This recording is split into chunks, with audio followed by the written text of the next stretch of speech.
In this moment from Walden, Thoreau steps away from the noise of the world to ask a simple but radical question. What does it mean to truly live? Welcome to Chapter Breaks, short literary escapes, classic audio pills for your commute, bedtime unwind, or a break anytime.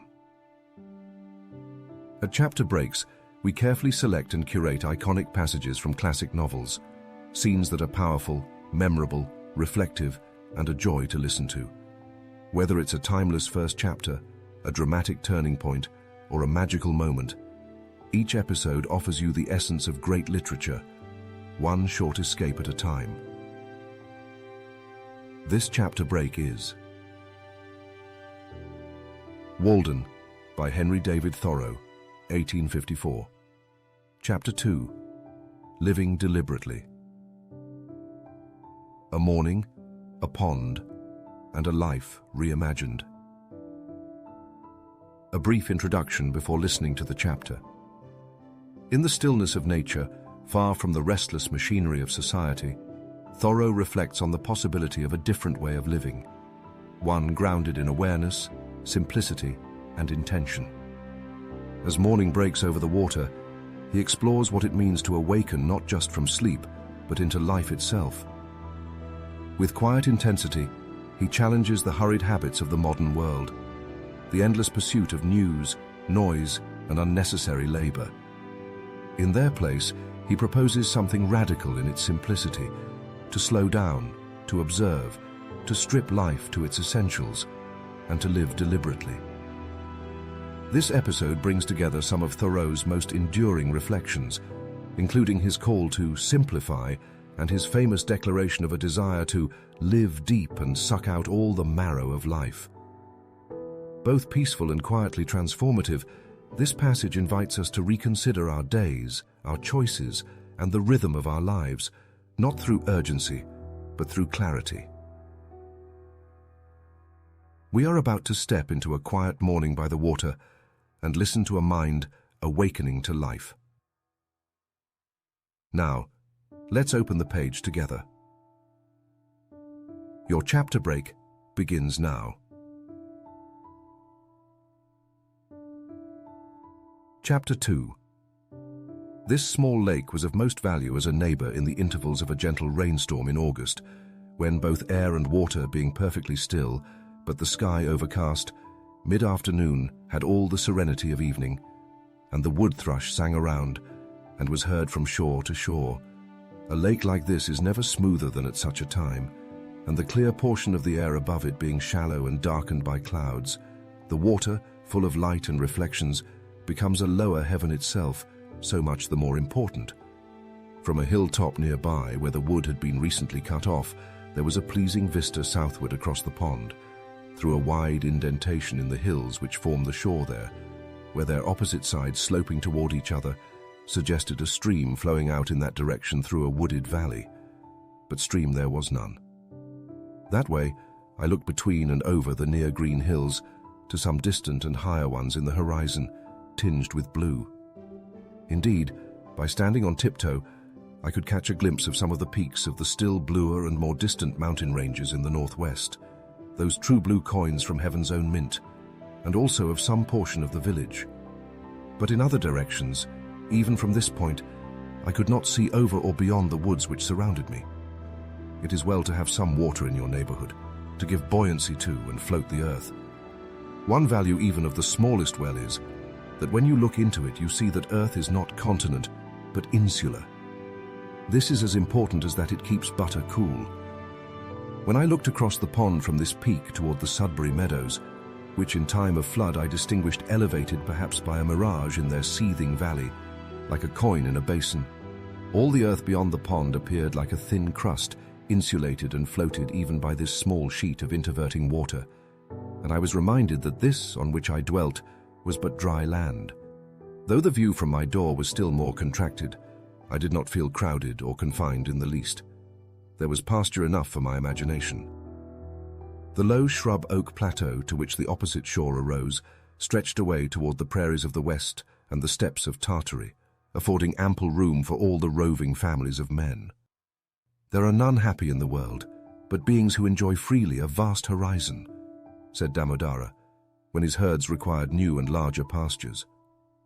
Both place and time were changed, and I dwelt nearer to those parts of the universe and to those eras in history which had most attracted me. Where I lived was as far off as many a region viewed nightly by astronomers. We are wont to imagine rare and delectable places in some remote and more celestial corner of the system, behind the constellation of Cassiopeia's chair, far from noise and disturbance.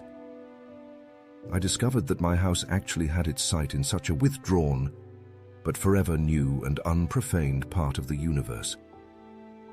If it were worth the while to settle in those parts near to the Pleiades or the Hyades, to Aldebaran or Altair, then I was really there, or at an equal remoteness from the life which I had left behind, dwindled and twinkling with as fine a ray to my nearest neighbor, and to be seen only in moonless nights by him.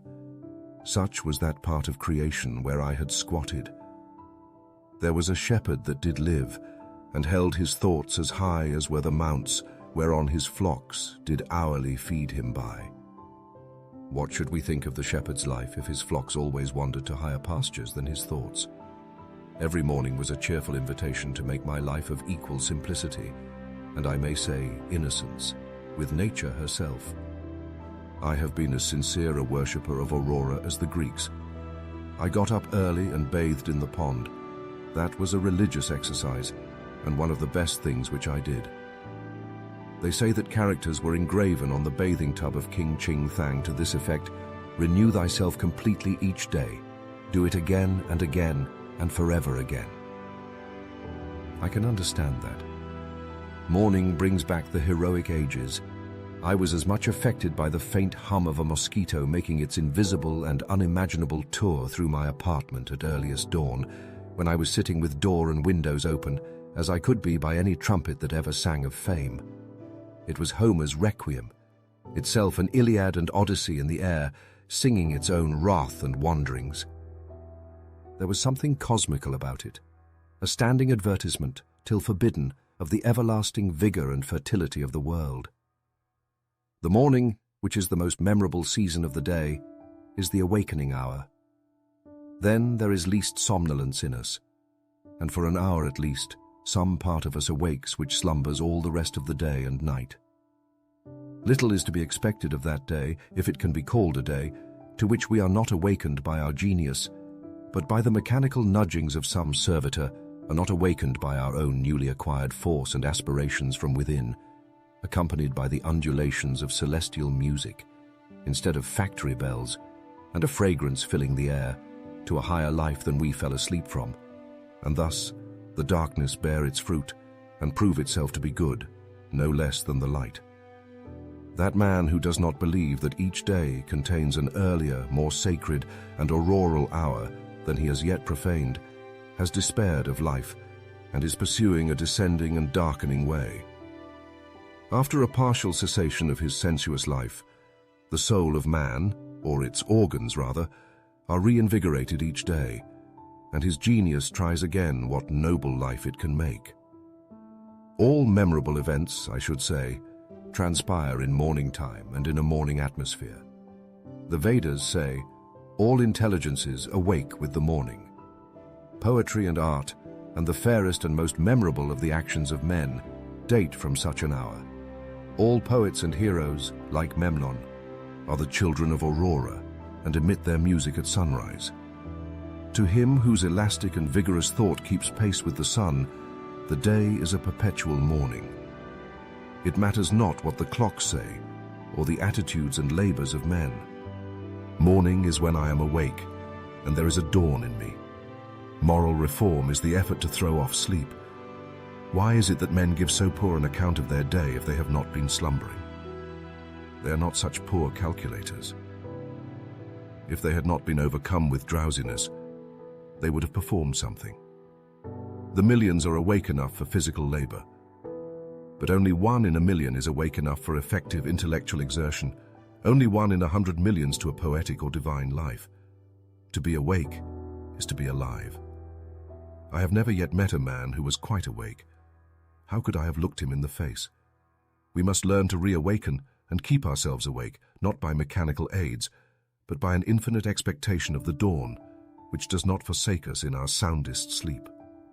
I know of no more encouraging fact than the unquestionable ability of man to elevate his life by a conscious endeavor. It is something to be able to paint a particular picture, or to carve a statue, and so to make a few objects beautiful, but it is far more glorious to carve and paint the very atmosphere and medium through which we look, which morally we can do. To affect the quality of the day, that is the highest of arts. Every man is tasked to make his life, even in its details, worthy of the contemplation of his most elevated and critical hour. If we refused, or rather used up, such paltry information as we get, the oracles would distinctly inform us how this might be done. I went to the woods because I wished to live deliberately, to front only the essential facts of life, and see if I could not learn what it had to teach, and not, when I came to die, discover that I had not lived. I did not wish to live what was not life. Living is so dear. Nor did I wish to practice resignation, unless it was quite necessary. I wanted to live deep and suck out all the marrow of life, to live so sturdily and Spartan-like as to put to rout all that was not life, to cut a broad swath and shave close, to drive life into a corner and reduce it to its lowest terms, and if it proved to be mean, why then to get the whole and genuine meanness of it and publish its meanness to the world? Or if it were sublime, to know it by experience and be able to give a true account of it in my next excursion. For most men, it appears to me, are in a strange uncertainty about it, whether it is of the devil or of God, and have somewhat hastily concluded that it is the chief end of man here to glorify God and enjoy him forever. Still we live meanly, like ants, though the fable tells us that we were long ago changed into men. Like pygmies we fight with cranes. It is error upon error, and clout upon clout, and our best virtue has for its occasion a superfluous and evitable wretchedness. Our life is frittered away by detail. An honest man has hardly need to count more than his 10 fingers, or in extreme cases, he may add his 10 toes and lump the rest. Simplicity, simplicity, simplicity. I say, let your affairs be as 2 or 3, and not 100 or 1,000. Instead of 1,000,000, count half a dozen, and keep your accounts on your thumbnail. In the midst of this chopping sea of civilized life, such are the clouds and storms and quicksands and 1,001 items to be allowed for, that a man has to live, if he would not founder and go to the bottom and not make his port at all, by dead reckoning, and he must be a great calculator indeed, who succeeds. Simplify, simplify. Instead of 3 meals a day, if it be necessary, eat but 1. Instead of 100 dishes, 5, and reduce other things in proportion. Our life is like a German confederacy, made up of petty states with its boundary forever fluctuating, so that even a German cannot tell you how it is bounded at any moment. The nation itself, with all its so-called internal improvements, which, by the way, are all external and superficial, is just such an unwieldy and overgrown establishment, cluttered with furniture and tripped up by its own traps, ruined by luxury and heedless expense, by want of calculation and a worthy aim, as the 1,000,000 households in the land. And the only cure for it, as for them, is in a rigid economy, a stern and more than Spartan simplicity of life and elevation of purpose. It lives too fast. Men think that it is essential that the nation have commerce and export ice, and talk through a telegraph, and ride 30 miles an hour without a doubt, whether they do or not. But whether we should live like baboons or like men is a little uncertain.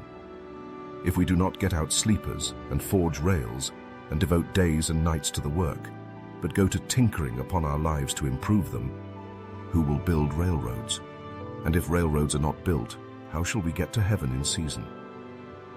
But if we stay at home and mind our business, who will want railroads?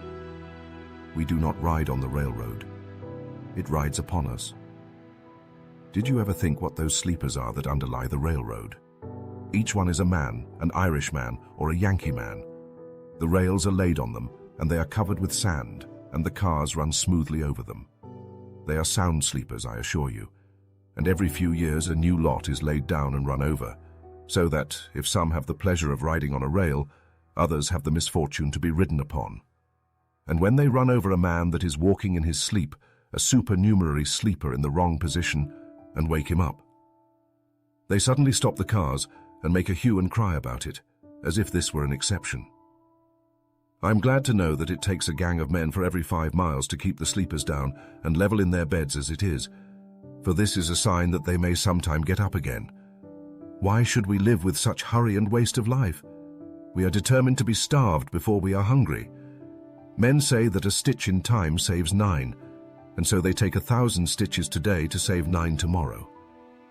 As for work, we haven't any of any consequence. We have the St. Vitus's dance, and cannot possibly keep our heads still. If I should only give a few pulls at the parish bell rope, as for a fire, that is, without setting the bell, there is hardly a man on his farm in the outskirts of Concord, notwithstanding that press of engagements which was his excuse so many times this morning, nor a boy, nor a woman, I might almost say, but would forsake all and follow that sound, not mainly to save property from the flames, but, if we will confess the truth, much more to see it burn, since burn it must, and we, be it known, did not set it on fire, or to see it put out, and have a hand in it, if that is done as handsomely. Yes, even if it were the parish church itself. Hardly a man takes a half-hour's nap after dinner, but when he wakes he holds up his head and asks, "What's the news?" as if the rest of mankind had stood his sentinels. Some give directions to be waked every half hour, doubtless for no other purpose, and then to pay for it, they tell what they have dreamed. After a night's sleep, the news is as indispensable as the breakfast. Pray tell me anything new that has happened to a man anywhere on this globe. And he reads it over his coffee and rolls, that a man has had his eyes gouged out this morning on the Wachito River, never dreaming the while that he lives in the dark, unfathomed mammoth cave of this world, and has but the rudiment of an eye himself. For my part, I could easily do without the post office. I think that there are very few important communications made through it. To speak critically, I never received more than 1 or 2 letters in my life. I wrote this some years ago, that were worth the postage. The penny post is, commonly, an institution through which you seriously offer a man that penny for his thoughts, which is so often safely offered in jest. And I am sure that I never read any memorable news in a newspaper.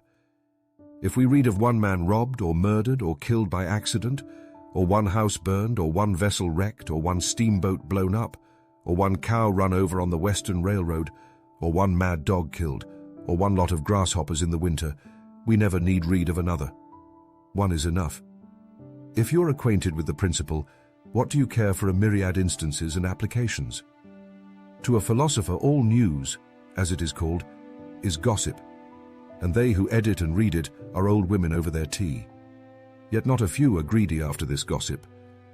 There was such a rush, as I hear the other day at one of the offices, to learn the foreign news by the last arrival, that several large squares of plate glass belonging to the establishment were broken by the pressure, news which I seriously think a ready wit might write a 12-month or 12 years beforehand with sufficient accuracy. As for Spain, for instance, if you know how to throw in Don Carlos and the Infanta, and Don Pedro and Seville and Granada, from time to time in the right proportions, they may have changed the names a little since I saw the papers, and serve up a bullfight when other entertainments fail, it will be true to the letter, and give us as good an idea of the exact state or ruin of things in Spain as the most succinct and lucid reports under this head in the newspapers. And as for England, almost the last significant scrap of news from that quarter was the Revolution of 1649.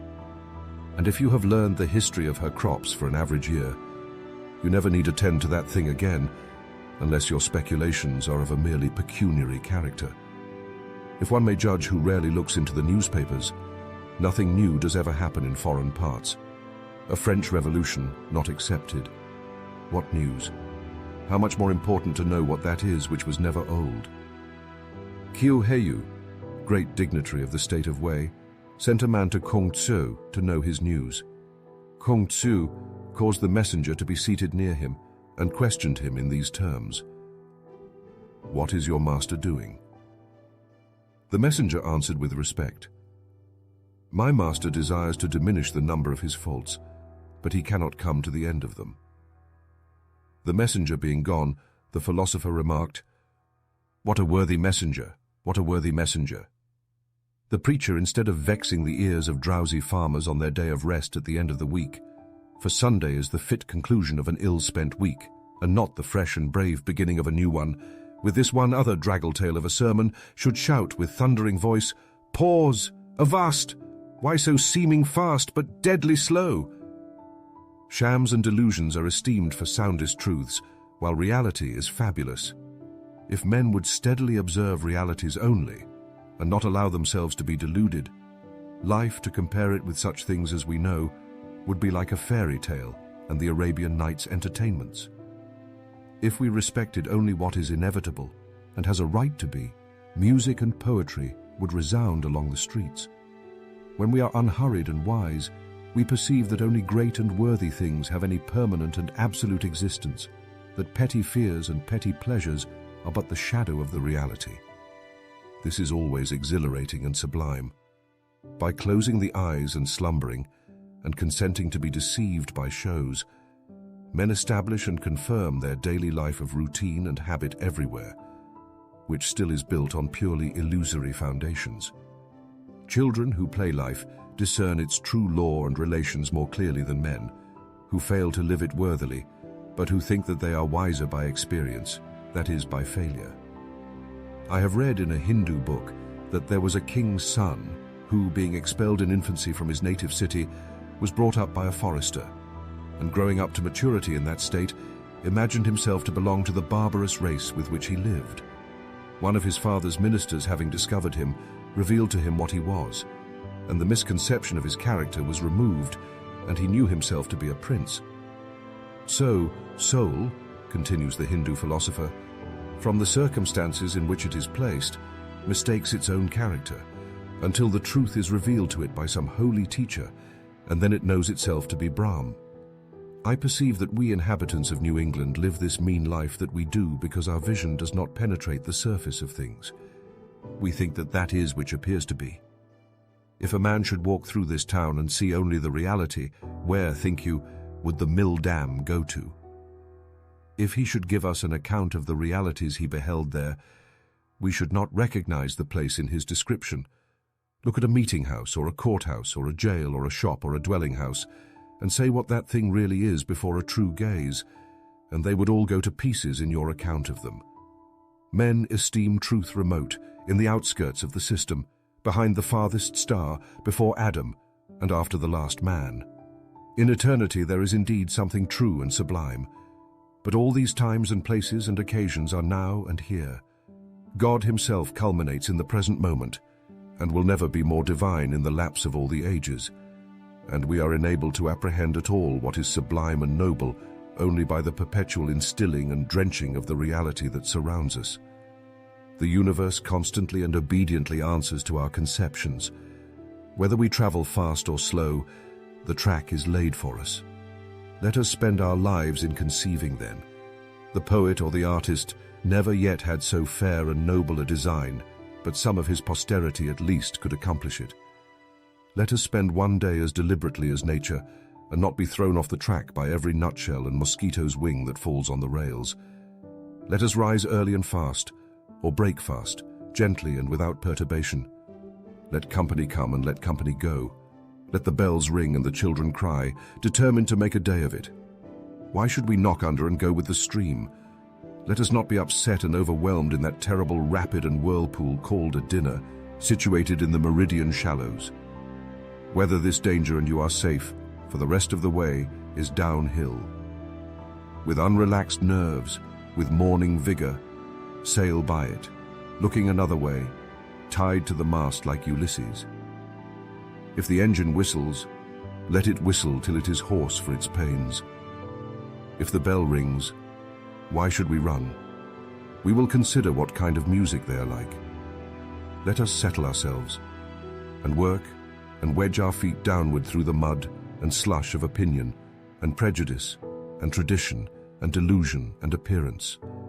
That alluvion which covers the globe, through Paris and London, through New York and Boston and Concord, through church and state, through poetry and philosophy and religion, till we come to a hard bottom and rocks in place, which we can call reality, and say, this is, and no mistake, and then begin having a point d'appui below freshet and frost and fire, a place where you might found a wall or a state, or set a lamppost safely, or perhaps a gauge, not a nilometer, but a realometer, that future ages might know how deep a freshet of shams and appearances had gathered from time to time. If you stand right fronting and face to face to a fact, you will see the sun glimmer on both its surfaces, as if it were a scimitar, and feel its sweet edge dividing you through the heart and marrow, and so you will happily conclude your mortal career. Be it life or death, we crave only reality. If we are really dying, let us hear the rattle in our throats and feel cold in the extremities. If we are alive, let us go about our business. Time is but the stream I go a-fishing in. I drink at it. But while I drink, I see the sandy bottom and detect how shallow it is. Its thin current slides away, but eternity remains.